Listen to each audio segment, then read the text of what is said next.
अगस्त और सितंबर में जो एक एमएलसी की सीट का कहीं ना कहीं नियम तय करना है नीतीश कुमार को किसको देना है, उस पर भी चर्चा हो रही है कि ओसामा को दिया जा सकता है। क्यों देंगे? यही शहाबुद्दीन जब जेल से निकले थे तो नीतीश कुमार पर वो रिमार्क किया था जिसकी वजह से महागठबंधन टूट गया था।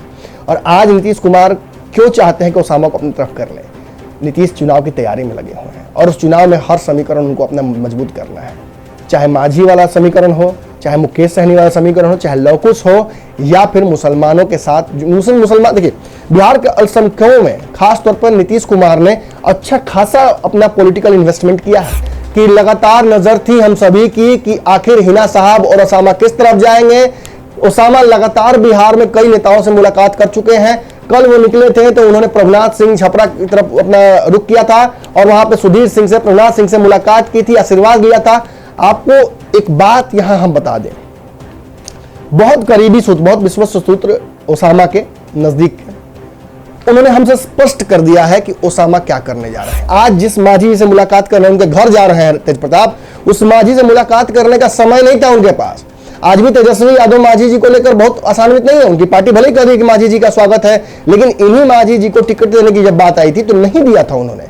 इसी मुकेश सहनी को जब बात आई थी सम्मान देने की तो पीठ में छुरा मिल गया था। आपको सब कुछ याद होगा। चूंकि राजद से सिवान मामले, शहाबुद्दीन मामले की वजह से कई बड़े मुसलमान नेताओं ने, पार्टी के कई दिग्गजों ने इस्तीफा दिया है। अब हम दिग्गज कह रहे हैं तो कई लोग को इससे ऐतराज हो सकता है, लेकिन ये वही लोग हैं जिनके कंधे पर कहीं ना कहीं वजन रखकर तेजस्वी यादव सीएम की कुर्सी तक अपना काफिला पहुंचाना चाहते हैं। ओसामा बिहार में एक नया पॉलिटिकल फ्रंट लेकर आने वाले हैं।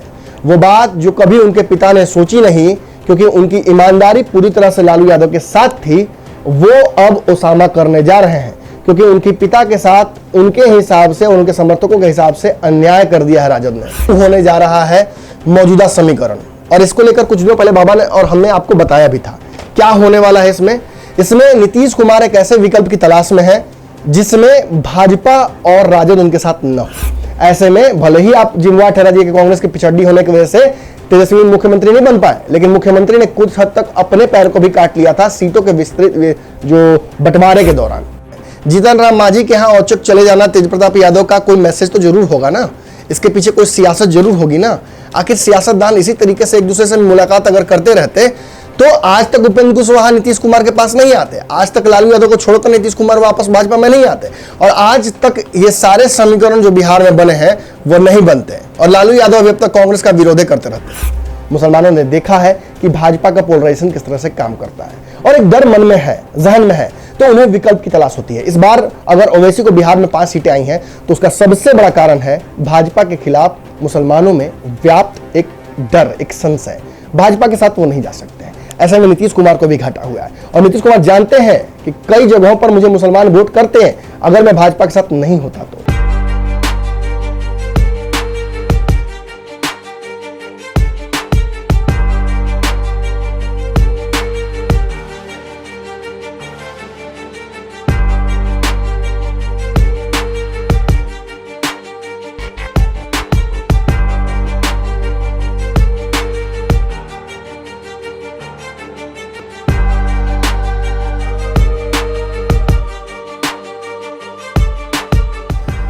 खबरों का बाजार हमेशा गर्म रहता है। इन गर्म बाजारों से हमें मतलब नहीं है।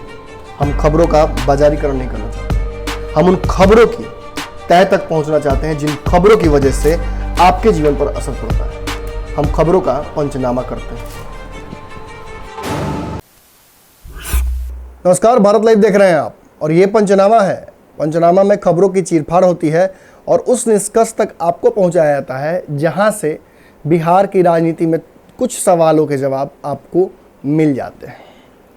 आज जो विषय आप लोगों के लिए लेकर आया हूँ, ये विषय काफ़ी दिनों से लगातार इस बिहार की राजनीति में मौजूद था, लेकिन चूंकि कोई इस तरफ जाना नहीं चाहता था, इसलिए इस विषय पर अब तक चर्चा नहीं हुई थी।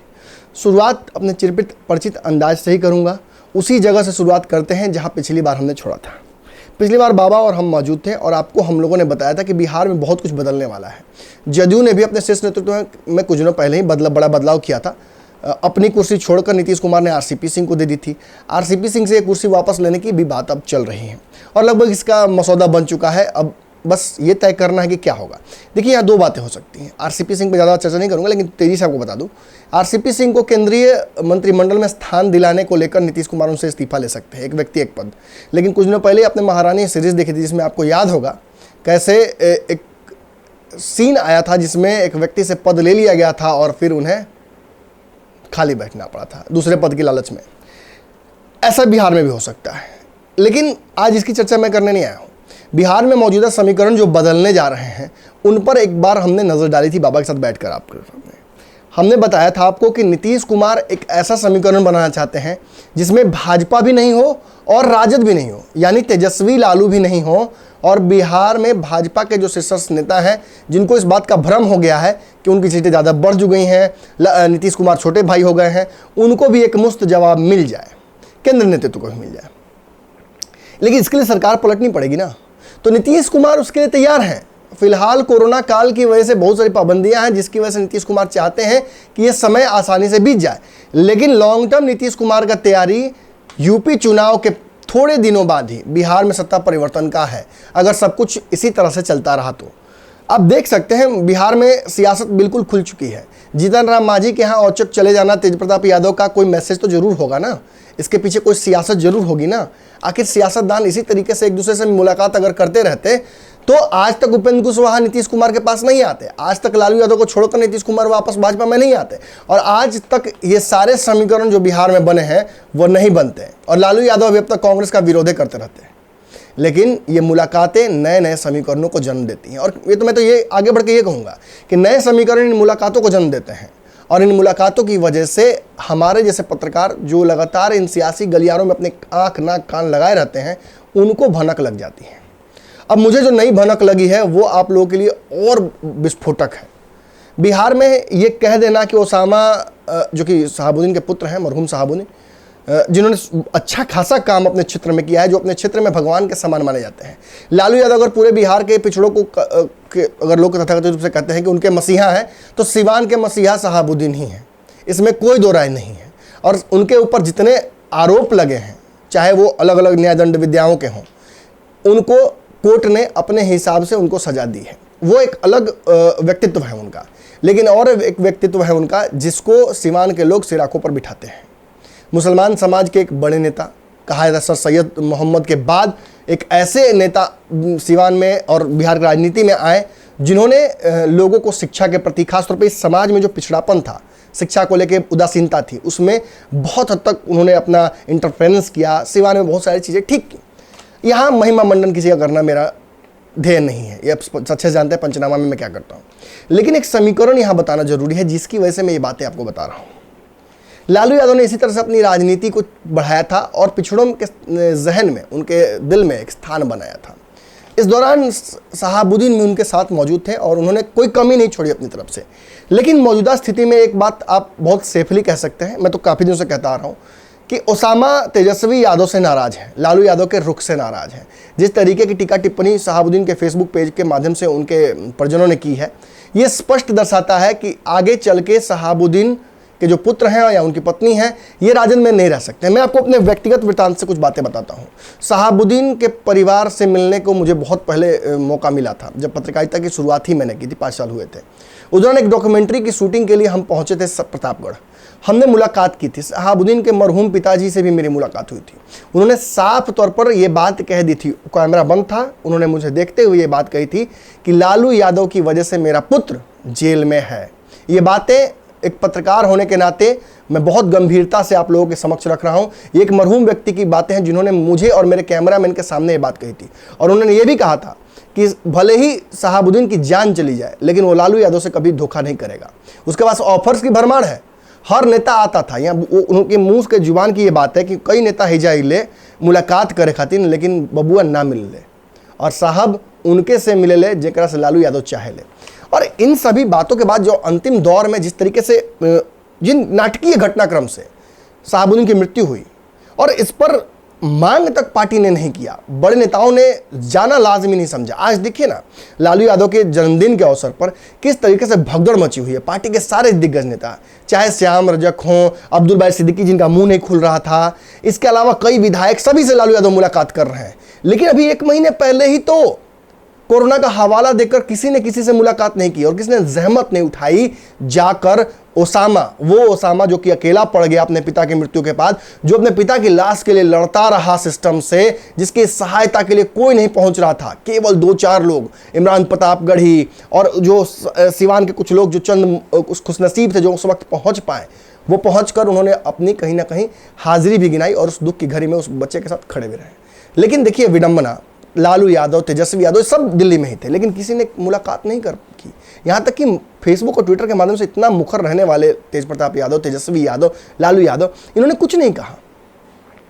पर्दे के पीछे कहानियां कुछ और भी हैं, लेकिन उन पर अभी नहीं जाना है। अभी मुझे आपको एक बड़ी खबर देनी है जिसकी सुगबुगाहट मेरे तक पहुंच गई है, और ये बात आप अच्छे से जानते हैं कि अगर मुझ तक कोई खबर आती है तो मैं आप लोगों तक बिना पहुंचाए, चाहे इसके लिए जो सजा मुझे मिल जाए, प्यार मिले, मोहब्बत मिले, दुश्मनी मिले या 10 गालियां ही पड़ जाए, मैं बिना पहुंचाए नहीं मानता हूं। तो पंचनामा की आज की किस्त में मैं उन बातों की चर्चा आपसे करने जा रहा हूं जो आने वाले समय में बिहार की राजनीति को बहुत हद तक प्रभावित करेंगे। देखिए, बिहार में त्रिशंकु होने जा रहा है मौजूदा समीकरण, और इसको लेकर कुछ दिनों पहले बाबा ने और हमने आपको बताया भी था क्या होने वाला है। इसमें नीतीश कुमार एक ऐसे विकल्प की तलाश में है जिसमें भाजपा और राजद उनके साथ न हो। अब यहां समझिएगा, चूंकि राजद से सिवान मामले, शहाबुद्दीन मामले की वजह से कई बड़े मुसलमान नेताओं ने, पार्टी के कई दिग्गजों ने इस्तीफा दिया है। अब हम दिग्गज कह रहे हैं तो कई लोग को इससे ऐतराज हो सकता है, लेकिन ये वही लोग हैं जिनके कंधे पर कहीं ना कहीं वजन रखकर तेजस्वी यादव सीएम की कुर्सी तक अपना काफिला पहुंचाना चाहते थे। उनके लिए महत्वपूर्ण तब थे तो आज भी होंगे। और आज इस्तीफा देने के बाद एक बड़ा हिस्सा शहाबुद्दीन के समर्थक वर्ग का ये मानकर चल रहा है कि उसे राजद को वोट नहीं करना है, राजद ने धोखा दे दिया है। आप जाकर किसी भी मुस्लिम नेता का या मुस्लिम विधायक का, आरजेडी का, आप कमेंट बॉक्स जाकर चेक कर सकते हैं, फेसबुक पर गालियां भरी पड़ी रहती हैं। और एक वही वर्ग है जो शहाबुद्दीन के साथ नाइंसाफी करने की वजह से पार्टी से नाराज हो गया है और वो विकल्प तलाश रहा है। ऐसे में बिहार की राजनीति लगभग खुल चुकी है। आपको बता दें कि बिहार में नीतीश कुमार ने ओवैसी, कांग्रेस, मांझी और कुछ हद तक मुकेश सहनी के साथ मुझे थोड़ा सा ऐतराज है, लेकिन मुझे लगता है कि मुकेश सहनी पर भी डोरे डाल रहे हैं नीतीश कुमार, और वो भाजपा विहीन, राजद विहीन एक ऐसा गठबंधन बनाना चाहते हैं, महागठबंधन ही, जिसमें राजद को एक्साइल यानी जंगल वनवास पर भेज दिया जाए। और अगर राजद सही ढंग से वापस आती है नीतीश को मानकर, या बाकी जो, देखिए राजद के नेतृत्व से पिछले चुनाव में भी सभी नाराज थे, मांझी जी अल्टीमेटम पर अल्टीमेटम दे रहे थे। आज जिस मांझी से मुलाकात करने उनके घर जा रहे हैं तेज प्रताप, उस मांझी से मुलाकात करने का समय नहीं था उनके पास। आज भी तेजस्वी यादव मांझी जी को लेकर बहुत आसान्वित नहीं है। उनकी पार्टी भले ही कर रही है कि मांझी जी का स्वागत है, लेकिन इन्हीं मांझी जी को टिकट देने की जब बात आई थी तो नहीं दिया था उन्होंने। इसी मुकेश सहनी को जब बात आई थी सम्मान देने की तो पीठ में छुरा मिल गया था, आपको सब कुछ याद होगा। और इन सभी समीकरणों पर हमारी नजर उस समय भी थी और अब भी है। अब जो नीतीश कुमार जो तैयारी कर रहे हैं उसमें राजद अकेले हो जाएगी, भाजपा को अकेले करने की तैयारी चल रही है। अब यहाँ एक और गेम है, मैं आगे चल के पंचनामा में इसको विस्तृत तौर से बताऊंगा आपको, लेकिन फिलहाल चिराग पासवान किस तरफ रहेंगे, वो राजद की तरफ रहेंगे या भाजपा की तरफ रहेंगे, इस पर बहुत बड़ा सवाल है। मैं अभी बता दूं आपको, आगे चल के चिराग पासवान को मंत्रिमंडल मिलता है, भाजपा क्या सम्मान देती है, इन सब चीजों पर कुछ डिपेंडेंट नहीं है। चिराग पासवान बिहार की राजनीति पर बहुत कीन नजर रखे हुए, बहुत हॉक आई जो कहा जाता है उसकी नजर रखे हुए हैं, और वो सब कुछ देख रहे हैं। और वो भी इंतजार में है कि आने वाले समय में कौन से समीकरण मजबूत होते हैं, उन समीकरणों के साथ वो रहेंगे। हाँ, नीतीश के साथ फिलहाल कोई समझौता करने का कोई मतलब नहीं बनता है। ऐसे में चिराग राजद और भाजपा के बीच कहीं ऐसी जगह रुकेंगे जहां से वो तय कर सके चुनाव के वक्त कि उनकी पार्टी को ज्यादा फायदा कहां होगा। तो ये एक समीकरण है। दूसरा, राजद जब अकेली हो जाती है तो कांग्रेस राजद के साथ छोड़ने के लिए बहुत पहले से तैयार है। कांग्रेस के 3 दिग्गज नेताओं की बात कर दूं, मदन मोहन झा, प्रेमचंद मिश्रा और अखिलेश सिंह, ये तीनों अपने नेतृत्व को ये बात आ चुके हैं कि पिछले चुनाव में उनके साथ धोखा हुआ। 70 सीटें दी जरूर गई हैं, लेकिन सब सीट पर तेजस्वी यादव ने ऐसी सीटें सेटिंग करके दी थी कि जिसमें फील्डिंग तय थी और हारना तय था। ऐसे में भले ही आप जिम्मेवार ठहरा दिए कि कांग्रेस की पिछड़ी होने की वजह से तेजस्वी मुख्यमंत्री नहीं बन पाए, लेकिन मुख्यमंत्री ने कुछ हद तक अपने पैर को भी काट लिया था सीटों के विस्तृत जो बंटवारे के दौरान, और इसका खामियाजा भुगतना तय था। और कांग्रेस यही बात अपने शीर्ष नेतृत्व तक पहुंचा चुकी है। तो कांग्रेस नहीं चाहती है। ओवैसी की मुलाकातें लगातार हो रही हैं, आप देख सकते हैं उनके विधायक लगातार मौजूद थे, और राजद के बिहार की राजनीति में समाप्त हो जाने से या राजद के पीछे खड़े हो जाने से ओवैसी का सीधा फायदा है। ऐसी स्थिति में जो एक समीकरण नीतीश कुमार लेकर चले हैं, लवकुश समीकरण, जिसके तहत वो चाहते हैं कि भाजपा से अलग हटकर कोई समीकरण बनाया जाए, लेकिन राजद को भी उसमें रखा नहीं जाए, क्योंकि राजद पर जो इल्ज़ाम लगते आए हैं, राजद का जो कोर वोट बैंक है, कहीं ना कहीं उसी पर नीतीश कुमार की भी नज़र है। अगर लवकुश प्लस अगर मुसलमान कर दिया जाए तो नीतीश कुमार अकेले ही मुख्यमंत्री बन जाएंगे, उनको किसी की आवश्यकता नहीं पड़ेगी। लेकिन इन्हीं समीकरणों को साधने में वो लगे हुए हैं। वो चाहते हैं लवकुश के साथ साथ मुकेश सहनी का जो बड़ा वोट बैंक है वो भी ले लें, मांझी का जो वोट बैंक है वो भी ले लें। चिराग पासवान को कंपनसेट करने के लिए मांझी मल्लाह अकेले काफ़ी हैं, अगर इन दोनों में से कोई खड़ा हो जाए इनके साथ तो।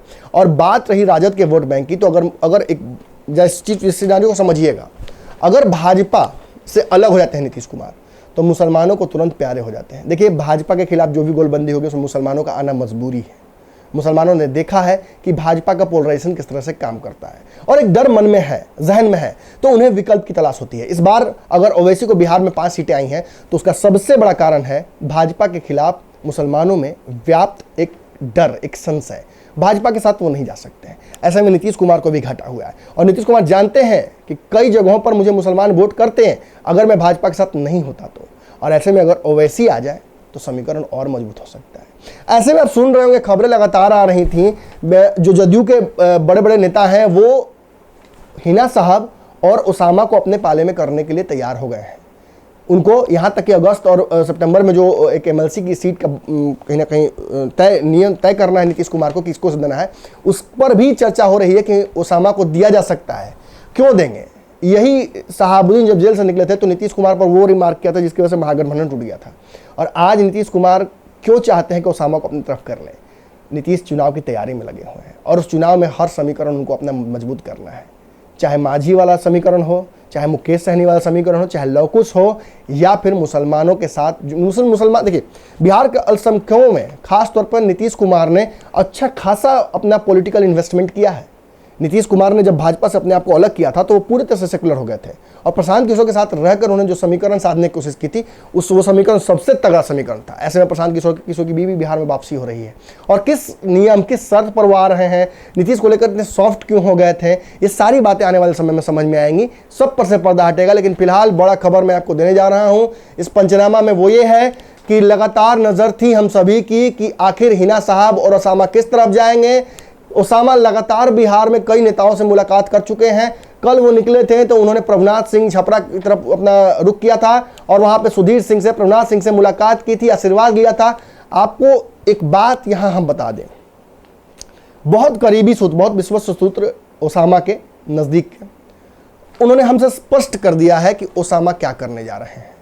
उसामा बिहार में एक नया पॉलिटिकल फ्रंट लेकर आने वाले हैं। वो बात जो कभी उनके पिता ने सोची नहीं, क्योंकि उनकी ईमानदारी पूरी तरह से लालू यादव के साथ थी, वो अब उसामा करने जा रहे हैं, क्योंकि उनके पिता के साथ उनके हिसाब से और उनके समर्थकों के हिसाब से अन्याय कर दिया है राजद ने। ऐसे समीकरण को देखिए, ऐसे तो सीधे तौर पर यह दिखा सकता है कि जब तक नीतीश कुमार भाजपा के साथ हैं लगातार वो ऑफर दे दे, लेकिन इतने भी कच्चे और इतने भी बच्चे नहीं हैं उसामा कि भाजपा वाले गठबंधन की तरफ जाकर अपना जात भी गवा दें और भात भी न मिले। ऐसी स्थिति में उसामा फूक फूक कर अपने पिता की तरह कदम रख रहे हैं और बहुत सोच समझकर रणनीति के तहत आगे बढ़ रहे हैं। ऐसे में खबर यह आ रही है कि जदयू के द्वारा दिए गए सभी ऑफरों को वो रिजेक्ट कर दिया है उन्होंने, और उसे होल्ड पर डाल दिया है, और अपने लिए एक नया समीकरण, अपने समाज के लिए एक नया समीकरण बनाने जा रहे हैं, जिसको लेकर आज ओवैसी से भी उनकी मुलाकात हुई, ओवैसी के विधायकों से भी। और खबर तो ये भी आ रही थी कि ओवैसी के साथ हो जा सकते हैं, लेकिन ये सारी चीज़ों पर उन्होंने पानी फेर दिया है। और जो तैयारियां हो रही हैं अंदर अंदर, वो ये हैं कि राजद का एक बड़ा समर्थक वर्ग, मुसलमान विधायकों का, मुसलमान समर्थकों का, मुसलमान कार्यकर्ताओं का, और उन कार्यकर्ताओं का जो राजद में रहकर कहीं ना कहीं पिछली सीट पर बैठकर और कहीं ना कहीं तेजस्वी यादव से काफ़ी प्रताड़ित महसूस कर रहे हैं। देखिए, राजद में अगर कुछ दिनों पहले भी हवा उठी थी कि एक बड़े चंक ऑफ लोग, जिसमें कई दिग्गजों का भी नाम शामिल था, वो उठकर भाग सकते हैं रातों रात। ये तब खबर किसी तरह से मैनेज कर दी गई, और इस भगदड़ पे कहीं ना कहीं रोक लगाया गया, ये एहसास कराकर कि तेजस्वी मुख्यमंत्री बनने जा रहे हैं। लेकिन पिछले 19 और 20 के चुनाव में स्पष्ट हो गया है कि राजद का बिहार में बहुत तगड़ा भविष्य नहीं है। राजद जरूर समीकरण के आधार पर वोट बढ़ा लेकर आ रही है, लेकिन बिहार में सरकार बनाने का अकेले दम पर राजद में ताकत नहीं है, और उस ताकत को कंपनसेट वो कांग्रेस और अन्य पार्टियों से नहीं कर सकती है। राजद को अपने दम पर ही बिहार में सत्ता लानी होगी और ये फिलहाल संभव नहीं दिख रहा है। लालू यादव की स्थिति देखकर साफ समझ में आ रहा है कि अब उनके पास बहुत समय नहीं है।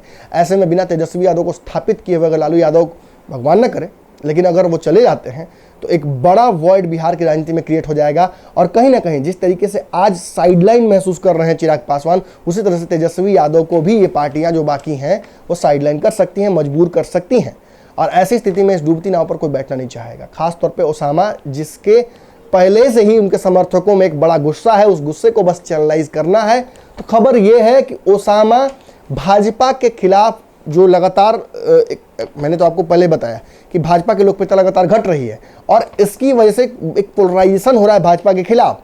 तो ऐसी स्थिति में उन पार्टियों का एक जमावड़ा बन सकता है। देखिए, जो राजद के साथ भी नहीं जाना चाहती हैं, क्योंकि राजद में भी अब तेजस्वी यादव का जो शासन है, जिस तरीके से वो पार्टी चला रहे हैं, वो बहुत लोगों को भा नहीं रहा है। अब देखिए जगदानंद सिंह ने आखिरी बयान कब दिया था, अब देखिए इस पार्टी में रघुवंश प्रसाद की स्थिति क्या हुई। अब देखिए कि किस तरीके से मजबूर करके अब्दुल बारी सिद्दीकी से बुलवाया गया मुद्दे पर, लेकिन उन्होंने नहीं बोला और अंततः उनके समाज ने ही उन्हें बहिष्कृत करने की कोशिश की। अब ऐसी परिस्थितियों में जब राष्ट्रीय स्तर पर नीतीश कुमार का कद बढ़ने वाला है, नीतीश कुमार की तैयारियां साफ तौर पर उपेंद्र कुशवाहा बार-बार बता रहे हैं कि राष्ट्रीय स्तर पर जाने वाली है पार्टी, अब बड़ी पार्टी होने वाली है। इन सब को अगर आप नज़दीक से देखते हैं तो आपको एहसास होता है कि बिहार की राजनीति में अल्पसंख्यकों को वो भागना पड़ रहा है ओवैसी की तरफ। तो उसका एकमात्र कारण है कि उनका जो मोह है वो राजद से भंग हो रहा है। लेकिन इसका मतलब ये नहीं कि वो नीतीश कुमार के साथ खड़े हो जाएंगे, क्योंकि नीतीश कुमार जब तक भाजपा के साथ हैं तब तक तो कोई संभावना ही होती नहीं है। और नीतीश कुमार भाजपा को अगर छोड़ते भी हैं तो वो भी 2020 के चुनाव, 22 के माफ़ कीजिएगा, यूपी चुनाव के बाद ही संभव लग रहा है। हालांकि राजनीतिक सरगर्मियाँ तो लगातार बढ़ी हुई हैं, लेकिन इनका कोई निष्कर्ष नहीं है। इसी तरह से देखिए, हमको तो यहाँ तक हम लोग को खबर मिली है कि मांझी और मुकेश सहनी हिलने वाले नहीं हैं। क्यों? क्योंकि जब तक सरकार बनने का फॉर्मूला तेजस्वी यादव, लालू यादव ला के नहीं देंगे उनको, तब तक वो अपने विधायकों के साथ कहीं नहीं जाने वाले हैं।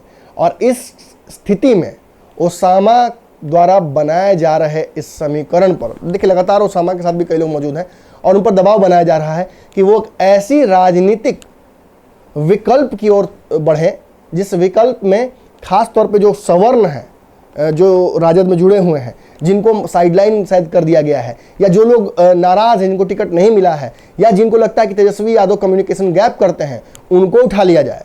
और साथ ही साथ ये जो बड़ा वोट बैंक है अल्पसंख्यकों का, इसको भी एक तरफ कर लिया जाए। कुछ हद तक ये समीकरण कैसा होगा वो आपको समझना पड़ेगा। बंगाल में पेरिजाद जिस तरीके से खासतौर पर एक बड़ा जनसंख्या जो है मुसलमानों का, अल्पसंख्यकों का, उनकी तरफ जो वो भागते हैं और उसकी वजह से ममता बनर्जी में भी डर बैठ जाता है। कांग्रेस रातों रात गठबंधन के लिए करने के लिए खुद पहुंच जाती है।